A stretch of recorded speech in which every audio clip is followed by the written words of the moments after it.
Hi అండి, నమస్తే. Welcome to KS seeds. నేను మీ సౌజన్య. ఈరోజు మన స్పెషల్ పూరీ భాజీ. పూరీకి పర్ఫెక్ట్ కాంబినేషన్ అండి ఇది. చాలా టేస్టీగా ఉంటుంది, సింపుల్గా చిటికలో అయిపోతుంది. తయారీ విధానాన్ని చూసేద్దామా ఇప్పుడు.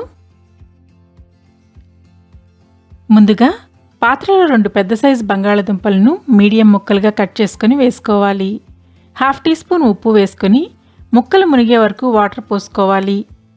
దుంప కుక్ అయ్యే వరకు మూత పెట్టి మీడియం ఫ్లేమ్లో కుక్ చేయాలి. ఈ కర్రీలో ఉప్పు చాలా తక్కువ పడుతుందండి. తక్కువ ఉప్పు వేసుకొని చివరిలో కావాలంటే చెక్ చేసుకొని వేసుకోండి.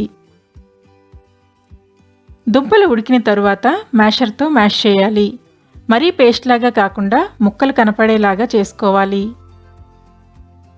ఇప్పుడు పాత్రలో 2 టేబుల్ స్పూన్ల నూనె వేసుకొని వేడి చేసుకోవాలి.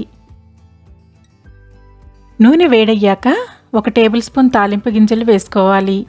అవి లైట్గా వేగిన తరువాత తుంచిన ఎండుమిరపకాయ, 2 రెమ్మల కరివేపాకు వేసుకొని కరివేపాకు క్రిస్పీగా అయ్యే వరకు 2 సెకండ్లు ఫ్రై చేసుకోవాలి. మీరు కావాలంటే చిటికెడు ఇంగువ, 1 ఇంచ్ అల్లం తరుగు కూడా వేసుకోవచ్చు. 1 పెద్ద సైజు ఉల్లిపాయను నిలువుగా సన్నగా తరిగి వేసుకోవాలి. 2 చీల్చిన పచ్చిమిరపకాయలు, 1/2 టీ స్పూన్ పసుపు వేసుకొని 2 సెకండ్లు ఫ్రై చేసుకోవాలి. ఉల్లిపాయలను ఎక్కువగా ఫ్రై చేసుకోకూడదండి, లైట్గా వేయించుకుంటే సరిపోతుంది. కర్రీ పూర్తిగా ఉడికేసరికి అవి మెత్తగా అవుతాయి.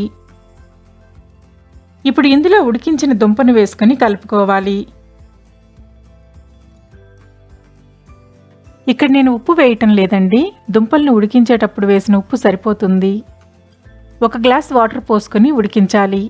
10 నిమిషాలు మీడియం ఫ్లేమ్లో ఉడికించుకోవాలి. కర్రీ బాగా చిక్కగా రావాలంటే 1 టీ స్పూన్ శనగపిండిని యాడ్ చేయాలి.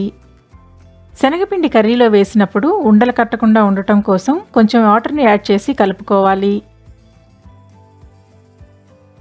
10 నిమిషాలకు కర్రీ దగ్గరికి వచ్చేసిందండి. ఇప్పుడు శనగపిండి పేస్ట్ వేసుకొని కలుపుకోవాలి. శనగపిండి వేసుకున్న తర్వాత ఎక్కువసేపు ఉడికించకూడదు, కర్రీ జిగటగా వస్తుంది. జస్ట్ 1 నిమిషం కలుపుతూ క్రీమీ టెక్స్చర్ వచ్చే వరకు ఉడికించండి. కర్రీ క్రీమీగా వచ్చాక స్టవ్ ఆఫ్ చేసుకొని కొంచెం తరిగిన కొత్తిమీరను చల్లుకోవాలి.